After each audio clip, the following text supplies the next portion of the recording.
from our various places.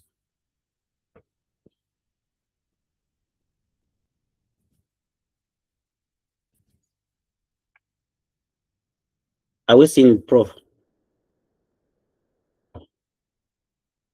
Not yet, but probably it will come. We're not seeing it yet. Okay.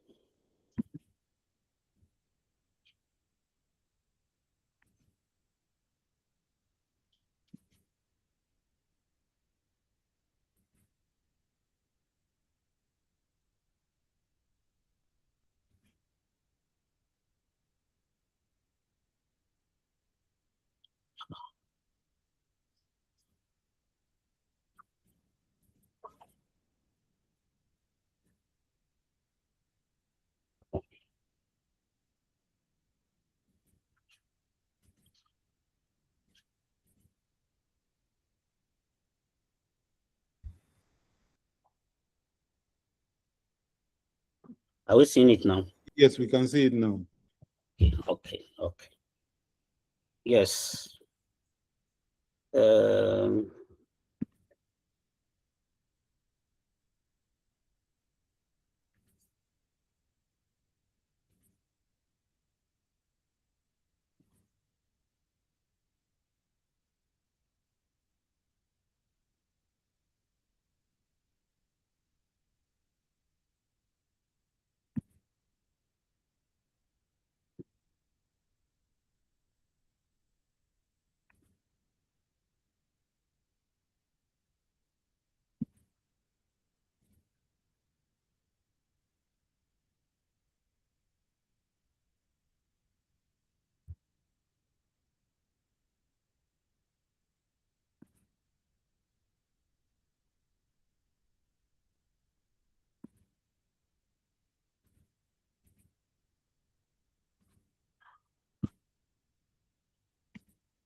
Prof, can we see it like this? Yes, we can. Like this? Yes. Okay. Yes, we can see it. Okay. Thank you, everyone. Thank you for your patience. This morning we'll be talking about academic writing for impact, strategies for scholarly excellence, and AI enhanced writing. I will be taking us through this topic, and I pray that we will learn as we go. These are what we are going to be looking at in the course of this presentation. We'll be looking at strong introductions, which have some things here that entails with to talk about. We'll be talking about hook, context, and thesis. And number two, we're going to be talking about, we'll be looking at logical argumentation. Logical argumentation. Yes, this has to do with evidence-based reasoning. Evidence-based reasoning. And number three, we'll be talking about discussion mastery. Interpret, compare, and conclude. And number four, we'll be looking at linking to literature. And if we look at in our week 3, our distinguished Professor Dixon, even though I was not here, I heard of how he did justice to the issue of literature review. But we're still going to look at it. We'll be looking at the citation and the synthesis strategies. And also number 5, we'll be looking at academic tone, which has to do with clarity, precision, and formality. And the last last one, which we'll be looking at also, AI rating tools. AI rating tools. We're looking at, under that, we'll be looking at grammar, coherence, and the voice. Now, let's look at writing strong introductions. Uh, the introduction is your first opportunity to establish credibility and orient the reader. At this point, you are going to convince, or maybe by someone going through your introduction, he should be able to you should be able to reposition his heart, maybe his mindset concerning what the topic of the research or the paper is all about. Now, a strong academic introduction accomplishes three essential goals. It accomplishes three essential goals. And one of them is the hook. What do we mean by the hook? That is, open with a compelling statistic, a provocative question, or a brief contextual statement that signals the significance of your topic. At this point, the reader or the reader should be able to have interest, should develop interest by the what you are trying to present, by your presentation, or by what you have written down. Then the context, that is, you are to provide background that narrows from the broad feed to your specific research problem. Provide background that narrows from the broad feed to your specific research problem. Yes, situate your work within the existing scholarly conversation. Maybe what you are trying to present, or your topic, from your topic, the work that has been done before, or a similar, or a work in that field, even though it's not the same. But what you are trying to do is that you are going to provide a narrow background from everything or many things that have been done concerning that particular topic. Now, in case if it is a topic in a thesis or a thesis, you are to what? State your central argument clearly and concise. You don't need to write everything. Let's assume you are asked to write on food toxicology now. You know, a lot of you are to write what is it called? A background introduction on food toxicology. You don't need to write everything you see in or things that have been done on food toxicology. And you are to what? You are going to, what you need to do is just to, state clearly and let it be concise. Things that have been, that needs to be there. It's not everything that you put in that particular district. Now you are to indicate the structure. What are the structure? You are going to indicate the structure and the scope of the paper or research, so that readers will know what to expect. If you don't state it, state it clearly on the scope of your study, or of the study, then people can ask you outside the what you are doing or what you are trying to present. Why not this? Why can't you do that? Why can't you add that?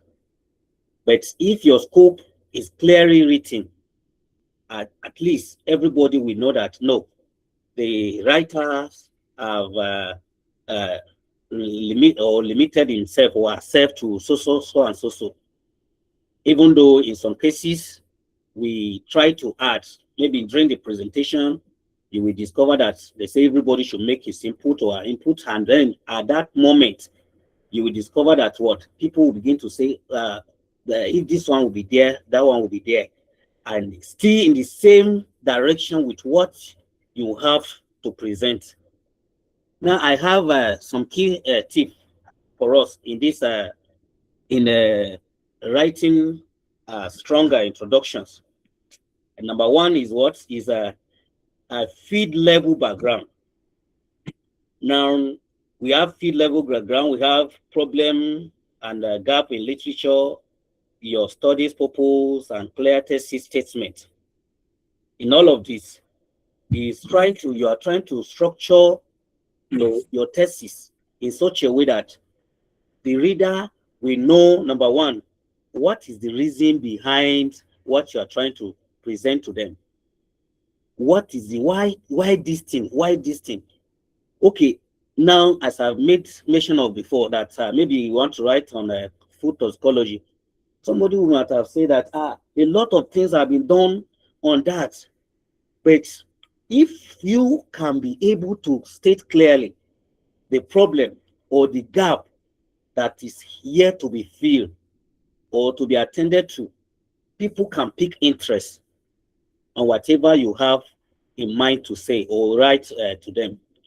So, and in that, particularly our people in social sciences, we always start. Sometimes, in most cases, you will see somebody writing introduction, starting by define some terminologies in the introduction. I think that is not good enough. That is not good enough. That you start introduction and what you are in, maybe paper presentation, or maybe in a, what is it called, in a thesis writing, and you are starting with definition that toxicology, food toxicology is this and this. No, I think that is not that in a good and strong academic writing. You are not expected to start with definition of some terms in your write-up. Now, I would like us to go to look at this crafting argument logically. Crafting arguments logically.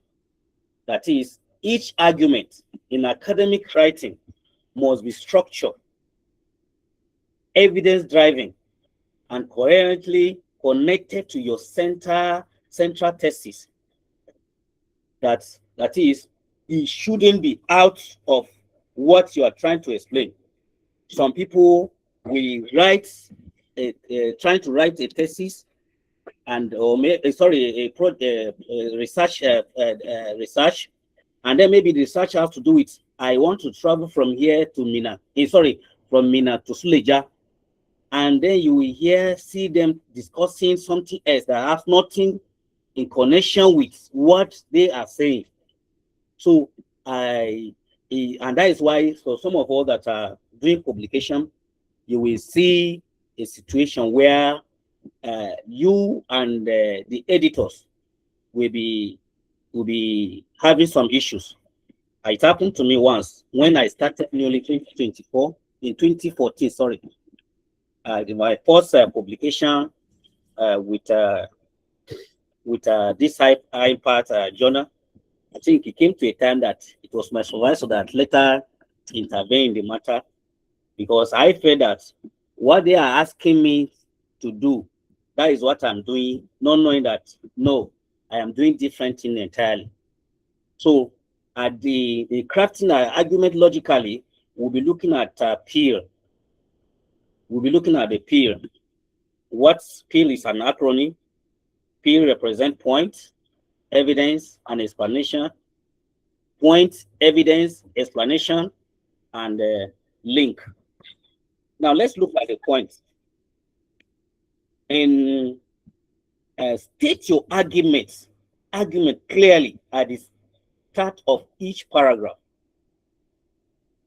Now, our paragraph must not carry all the information, particularly when we come to issue of what is it called, thesis.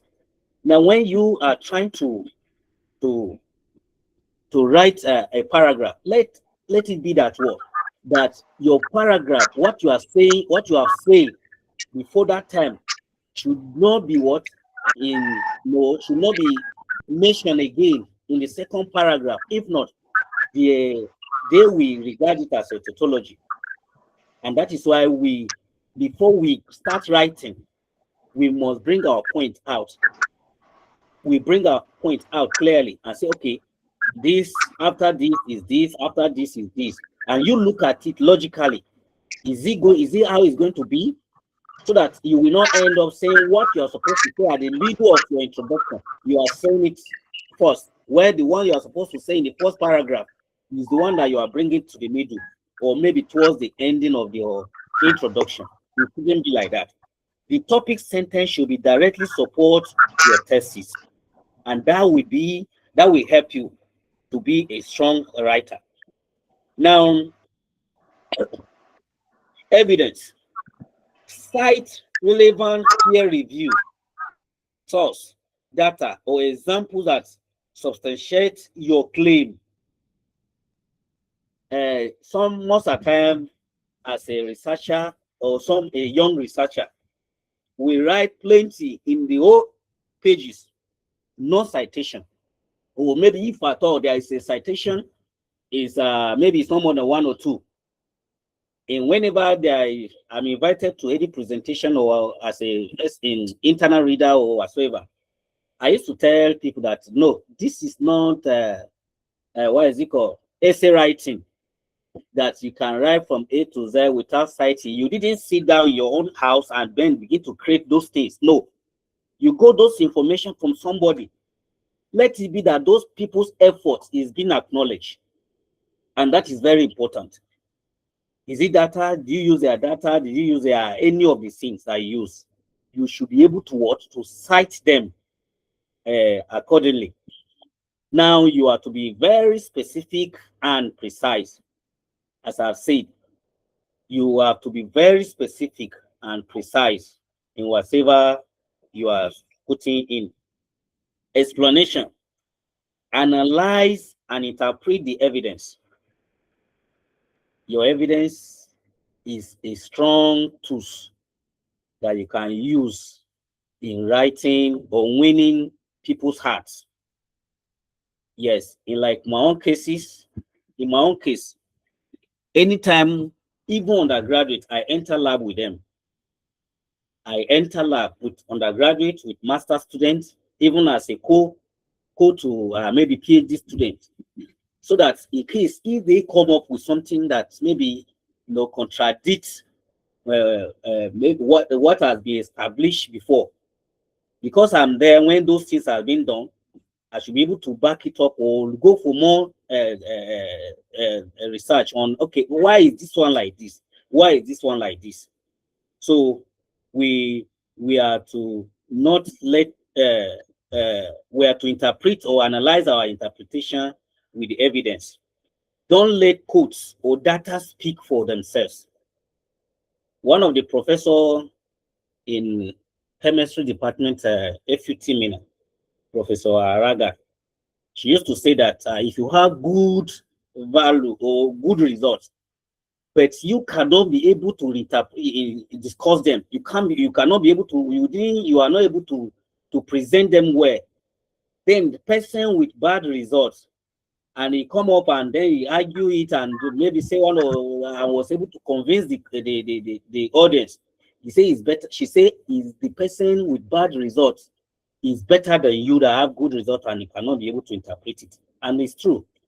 Your results are not there just like that. You are like I went to mathematics department one time, and all I saw is equation, this, and when they gave me the tests, I said, what is all this thing all about? I could not be able to understand a single thing until the presenter came up, and he was able to. It was the way he was talking, I was carried along, and I was able to understood very well what he was trying to say in the thesis, in his research. So we are to explain those values, those results data we obtain either in the lab or in the field. Those data are not there to speak for themselves, but we are the one that will interpret them. Let people know the significance of those data. What are they made for? What is it? No, you say this social value. Okay, let's say the iodine value is this. What is the implication of that number when the iodine value is high? What is the implication when it is low? And all of that. So those values are, we are to explain their significance and link. We are to connect back to your thesis or transition to next argument, maintaining the logical flow of your paper. That is why in lack of this, in many paper, that is why the editors are rejecting most of our paper, because there is no flow. There's no flow between what happened. There's no connection between our maybe introduction, all of that, down to result and conclusion. There's no link. They are not connected. They are not coordinated. So it shouldn't be like that. Logical coherence is not just about having good ideas. It's about making those ideas undeniably clear to the reader. That is our expectation as a researcher. That is what we are expected to do. Now, discussion section mastery. Discussion section mastery. The discussion is the intellectual heart of your paper. Where you transform raw findings into scholarly insight. In this case, I used to tell people, even if you copy other things, you copy introduction from people, you shouldn't copy people's result, the discussion too. You shouldn't copy the discussion, because at discussion you are to express yourself, or you are to express what your findings, make them know what they are. Explain the details on what you obtain either from the lab or from the field, as the case may be. Now you are to interpret your results. During the interpretation, we have some issues that are not welcome at all. You will discover that as I have it here, say, don't merely restate findings. Explain what they mean, why they occur, and what implication they carry for your feed. What does it mean? This figure, the data you obtain, what do they mean? Why did they occur like that? Like we that you used to enter lab, we should have reason for every deviation or any data we obtain. The reason why it is like this is because of this, because of that. And you can see that it will be the audience or the reader will be impressed by giving him or her reason why those things are like that. And those values, as I've said, I made mention of like iodine value, that you should be able to tell them the implication when it is high or when it is low. We are to compare with literature. Yes, any result that is not, or discussion of results that is not compared with other existing research being done before that time is not a good discussion. Your discussion is to be compared with what others have done before. It may happen that maybe that the literature or the literature may be very limited. In some cases, we have cases like that where uh, there is not enough literature to back up what your discussion, because it's a novel something. It may, but in the case where it is not like that, then you are expected to to compare your results with what others have done. Yes, we also have that acknowledge limitations. Credibility is built on transparency. Credibility is built on transparency. Identify methodological constraints and their potential impact on your conclusion. Yes, based on what your discussion, you shouldn't just leave it open like that, even after comparing your results with what has been established before. No, let it be in such a way that what maybe why your own, where there's a deviation between your own and the existing listing should be maybe can be right from the methodology or maybe other things like that. Let it be clearly written or clearly stated in our uh, discussion. We have some common pitfalls to avoid. Common pitfalls to avoid when we are writing uh, research. Number one is introducing new data not in your results. Yes, you will see some people with a table from the table. When it comes to discussion, what you'll be seeing is a different thing. What you will be seeing is a different thing. You will see something. If you take note of that, particularly this one that we are in era of what is it called, AI. Some people subjected their result, their table to AI, and then before you know, because they are not being careful enough, you will discover that AI is giving you information it has. Some AI tools can mislead us, and that is why where we when our sister was Precious was citing or made mention of what has happened, or the former speaker have said. He said we AI is not to think for us, but we are to direct, we are to command, giving command on what to do. So our introduction, our uh, uh, in our discussion, we should make sure we check. We have seen a situation where some people are being asked, where did you get this value from in the discussion, where it's not stated in the results. So over generalizing findings beyond your sample. Yes, even in our argument, we have to be careful. We don't generalize things like that. You are to limit your argument based on your findings. You don't generalize it, because let's take example now of maybe you analyze the leaf of a particular tree here in Mina, and then you go to maybe like Sokoto, another part of Nigeria, you analyze the same what is it called, the same plant. We discover that there may be this discrepancies, there may be the data variation. Now you don't say, because don't limit yourself that say by saying that what you have in Mina must be the same as what you have in Sokoto or any other part of Nigeria. No, it shouldn't be like that. The geographical location and maybe soil nutrient and other things differ, and like that and like that. Now, using vague language, that is, results showing something, results showed something, uh, ignoring contradictory findings from literature, failing to connect back to your research question. For some of our our researchers that are in social sciences, treating the discussion as a summary section. No, summary section is different from what is it called, discussion section.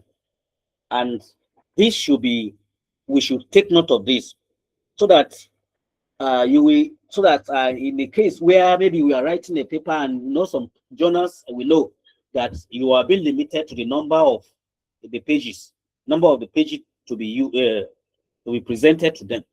So we writing discussion, we must ensure that no, it is not summary we are giving them. Actually, we are giving them discussion with all of those things we have been discussing about. A masterful discussion demonstrates not just what you found, but what means for knowledge. I take that again. That a masterful discussion demonstrates not just what you found, but what it means for knowledge. Now, linking findings to literature. Your finding must be situated within the broader body of knowledge. And I have here with me three things that we have to look into: confirms, contradicts, and extends. Now, under confirmed, we should be able to say that your findings should be aligned with pure study. This is consistent with, you should use like something like, this is consistent with, this result corroborates with, and like something like that, and something like that, contradicts your, when that is in a case where your results contra or is not the same with what has been established already. You should be able to use this the following phrase: your findings differ. That is the case when your finding differs. You should be able to use something like, in contrast to, this result challenge the assumption that, and all of that. In the first place is when your findings, deviation of your data are not far from existing established what is it called, literature or findings. Then you can use this consistent with, this result corroborate with, and like that. And let's look at the last one, which is extent. That is, you add new dimensions. You should be able to use, say that what, well, X found DDDD, or the current study further demonstrates that DDDDD. That is, I'm talking about when we are linking our this thing, our findings to literature, what is it called, the work that have been done before that time. Effective citation integration. Group that is synthesized. Don't just cite. Don't just see anything and then it's not everything that is consumable. No. Try as much as you ensure that this thing is relevant to what you are doing before you cite. It's not everything you see that you cite. No, make sure that what you are trying to the literature you are trying to relate with your work is actually is relevant to what you are trying to do. Group related source thematically rather than listing them separately. We also have a situation where that we are saying that evaluate source quality, prioritize peer review, recent, that is 2020 to 2024 publication from high impact journals, or can be 2020. Let's assume we are doing something that is that is common. Maybe is that is common. Maybe it has been, it's not a new, it's not a novel something. Then you are citing 1960 something, 1970, 1980, 1990, all of that, 2001, 2005, all those one is, I think where if it is something that is not a novel something, then we should be able to have up to date. We have literature review that are up to date, up to 2026, right now. So we should be able to relate our or connect to dots. That's kind of a listing. Avoid over citation. You will see people once a sentence or a paragraph is carrying like up to like 6 citation, 7 citation, even more than that. No, we should avoid that. Only cite where necessary to support a claim. Quality over quantity. Quality over quantity. That is what we should look at, not the number of, but how the one you are trying to cite, how important it is to what you are discussing, and that will help us. Now, academic terms and clarity. Academic writing must be precise. It must be formal and clear, not obscure. It must be precise, formal, and clear. Not true scholarly voice is not about complicity. It is about exactness. We are going to look at some of the things we are to use and the ones we are to avoid, either during discussion of results or during the discussion of results. Let's look at, we have a table before us. Use this, avoid this. The result indicate that maybe in your discussion, you should be able to say the result indicate that. Instead of you to say the result shows that, because we are used to that. Even me, as in before I knew this, it has been long. So I've been using the result showed that, the result showed that, the result showed that. But the this our discussion this morning is trying to give us a new direction, or orientate us on this matter, that what we should use the result indicate that, instead of saying the result showed that. Number two, it was observed that significant difference, instead of we to say we saw big difference. I know in our, when we are making presentation, particularly students, uh, you will hear the words we, and sometimes I used to ask them, you and who, you and who. So you are not supposed to use those phrases. It's supposed to be, it was observed that significant difference of this or that, and that is what it should be. Number three, this study examined the relationship between, instead of us to say this result looks at how X and Y connect, that blah blah blah blah blah. No, it should be, we should say what? This study examines the relationship between X and Y, where D. Now, number four, the findings suggest a statistically significant. Then we should avoid by saying the numbers are really impressive. Which number is impressive? As you are saying that they are impressive, then it means that you know what, or that the such word shouldn't be used. Rather, you should say that the findings suggest is statistically is a one statistic is what we are going to use to judge what we have.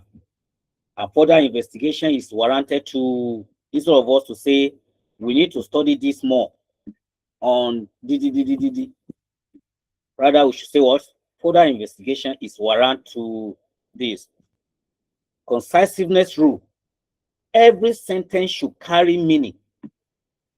Every sentence should carry meaning. If removing a word or a phrase does not change the meaning, remove it. I take that again. If removing a word or phrase does not change the meaning, we should do what? We should remove it. Now, we'll be looking at AI integration in academic writing. That is, using AI tools to edit while preserving your scholarly voice. Yes, I know that a lot has been done, even practically, on this issue, but I want to say one or two things. Number one thing I want to say is that we should not allow, just because based on what the former speaker have said, that we should not allow AI to think for us. No, no. AI should be a tool to assisting us get what we are, direct, or get, assisting us to get what we are looking for. And I have some things here which will help us. Like, if we are going to editing tools, AI editing tools. We have grammar and style. Tools like Grammarly, Queenbot, or Cloud can flag passive overuse, run on sentences, and tense inconsistency. I remember when FUT introduced this issue of turnitin. We were there then. We were doing studies then, and a physics student subjected his thesis or his write-up to quillboard. And what was one of the sentence was electrons are moving or are transferring from this to this.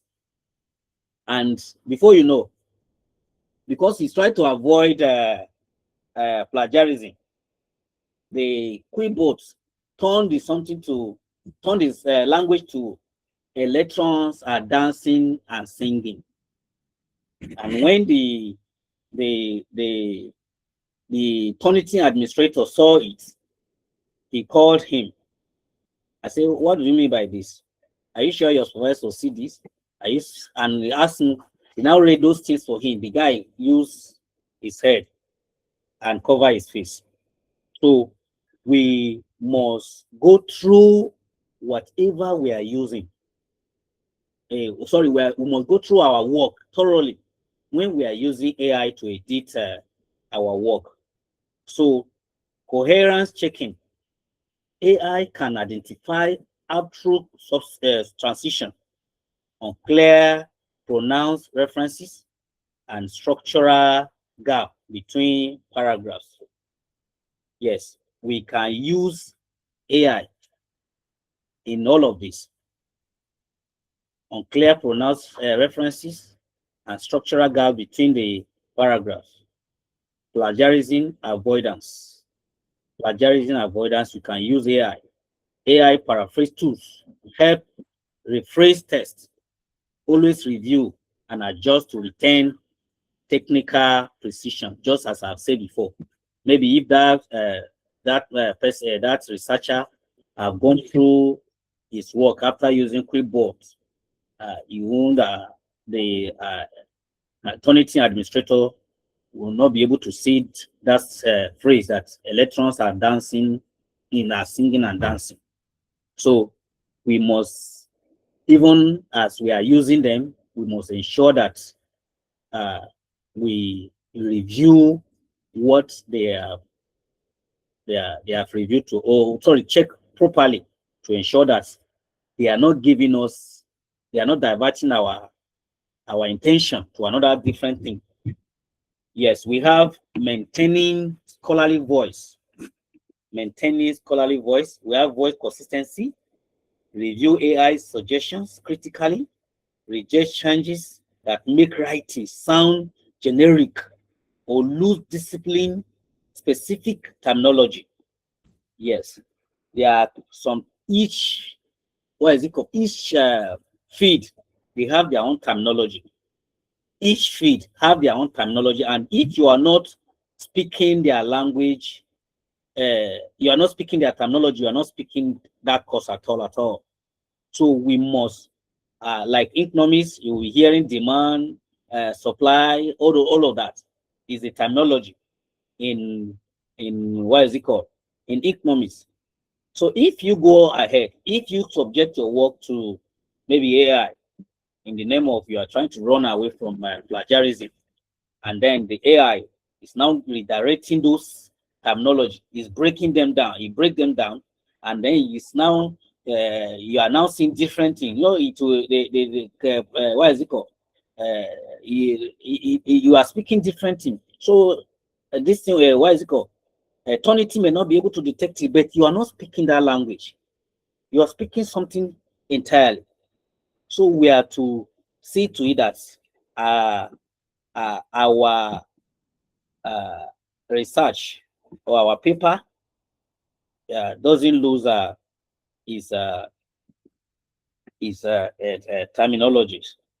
Human oversight. Human oversight. AI edits suggestions, not decisions. They are suggestions, and that is why we must know before you use any AI, try to read about what they can offer. What they can offer. You remain the author. Despite the fact you are using AI, you still remain the author. Your name is written there, either the paper or the project you are doing, the thesis. Your name is the one that will be there. Is you can't write Matthew and AI. No, anybody that see that, they will reject that paper. So it has to be your name and maybe other people that may be involved. So you are to ensure that you uh you you go by the you look at you review thoroughly what AI is suggesting to you. Remember, I say what you are to edit AI suggestion, not decision. Very accuracy of every revision. You remain the author, and then you are going to answerable to anything that is in that paper. Ethical use, disclose AI tools usage per journal policy. There are some journals that they will ask you to declare whether if you use AI and the nature of the AI you use. And once you agree that you use AI, what would be they will reject that paper. They will reject that paper. There are many occasions where we write and such question were asked whether if we use AI in any part of this what is it called in the paper, and because we agree that yes we use we use this in maybe to establish this or that, they rejected it. So it's not all. Some journals have their own policy towards AI tools. AI should be enhanced, not replace. AI should be enhanced, not to replace us. Not to replace your intellectual contribution. It's not made to replace your intellectual contribution. So, in some cases today, we see people, so many people cannot do without AI. And though actually is good, but we are to limit ourselves because we it's not everything we see that is consumable in this era. Now let's look at this. We are seeing AI integration, editing tools. Now let's look at this. AI editing tools can meaningfully enhance the quality of academic prose when used thoroughly and ethically. When used when used thoughtfully and ethically. Now we have three tables. We have a table before us where we have grammar and spelling. When you want to check grammar and spelling. Grammarly is there, as I've said before, and language too can catch subject verb disagreement. It may flag up passive voice overuse. Those words that are overused, it can identify them, can correct punctuation errors. You can use them, that is grammarly and spelling. You can use it to detect wordiness and redundancy. It can be used in that regard. We have some that are Hemiway editor, or pro writing 8. Those are the tools we can use when we want to highlight overly complex sentences or suggest paragraph restructuring, identifying output transition, measure readability scores.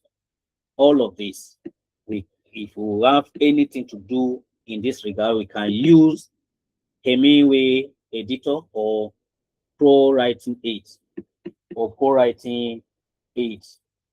We also have citation and accuracy last year. I gave work to somebody to write some part, and what he did was that he just went straight away, subjected things to AI, including citation. And me, I have access to all of what is it called? Turnitin. So when you give me something, you send something to me, the first thing I will do, I will subject that work to Turnitin to know actually if that work you gave me is good for consumption or not. So that it will not be that the one that I suffer to do, I added the one I collected from someone, and before you know, it masks my work. So in citation accuracy, we can use Zotero, Zotero, Zotero, and our prof talk about Mandela, Mandela AI features. You see how you can cite, uh, uh, you can do the citation and it will be accurate. If you go to Google and search for those things, you will see those people in this thing. Now, in this AI, we can is what is auto format in text citation, can automatically format your citation, can check references that are not consistent. It can dictate missing or duplicate source, those ones that are missing or the one that are duplicated. We can also see the one, it can help us to integrate with Word or these are Google Docs. All of these are helpful to us, but in using any one of these, we must be careful and ensure that we are the one controlling them, controlling it, not them giving us all they have. Ethics reminder. Ethics reminder. AI tools assist editing. They do not replace your scholarly thinking, analysis, or original contribution. AI tools assist editing. They do not replace your scholarly thinking, analysis, or original contribution. Now, uh, maintaining scholarly voice with AI. How do we do that? How do we maintain scholarly voice with AI? The challenge of AI assisted writing is preserving the authentic scholarly voice that defines your academic identity. The challenge of AI assisted writing is preserving the authentic scholarly voice that defines your academic identity. Now let's look at this. Strategies to preserve your voice. Strategies to preserve your voice. Write first, edit second. You are to write first, edit second. Then draft your ideas in your own words before using AI tools. Draft your ideas in your own words before using AI tools. AI should polish, not originate, or not originate or maybe create or do this thing or your scholarly argument. AI should polish what you are putting down, not that it will originate. By the time it originates it for you, or is the one creating everything for you, you will have problem. Your voice will be lost. And that is why in academy, many voices have been lost as a result of AI. Not only in academy, in other sectors, some voices have been lost as a result of that. You read aloud after AI edits, so that if possible, you give it to for second person, somebody to read, to help you to read. Read aloud after AI edits. If the reverse text doesn't sound like you, it is not academic integrity compliant. Reverse to reclaim your voice. Reverse to reclaim your voice. If what AI is editing or you subjected you ask him to do, and then maybe it is not related to what you have, it has redirected your voice to another thing entirely. No, please retrace your way back and reclaim your voice so that uh, your voice will not be lost. Avoid wholesale rewrites. Avoid wholesale rewrites. Use AI for sentence level corrections, not paragraph level replacements. Argument structure must remain yours. Argument structure must remain yours. Maintain discipline language. Each academic field has its own lexicon Ensure AI suggestion respects the what convention of your discipline. We have it here that what the AI assisted writing workflow drafts. Write your full argument in your own ways, followed by review, check logic, evidence, and Structure manually. AI edit, run grammar and coherence tools. Revise, accept or reject suggestion, or restore your voice. You have that right. Proofread, final human read through for tone and accuracy. AI amplifies your scholarly voice. It must never replace it. We should know that. That AI amplifies your scholarly voice and it must never replace it. Your voice should not be replaced by AI. And lastly, what I want us to learn or we should go home with as I come to the end of this presentation is that in your introduction you should have who, context, and thesis, the inverted triangle, argument, use the P structure for every paragraph, discussion, interpret, compare, limit, and project. That is literature, confirm, extend, or challenge pure research, and tone, precise, formal, and clear. Always, always let it be what? Precise, let it be formal, and let it be clear. And AI tools enhance editing. Enhance editing, protect your scholarly identity. Protect your scholarly identity. Write with purpose. Argue with evidence. Engage with scholarship. That is what you, as a scholar, are expected to possess. You have to write with purpose.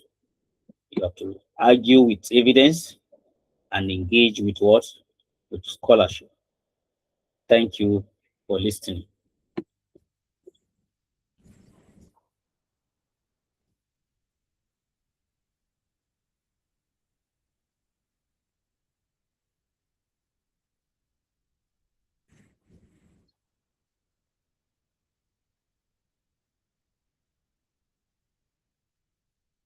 Are we there?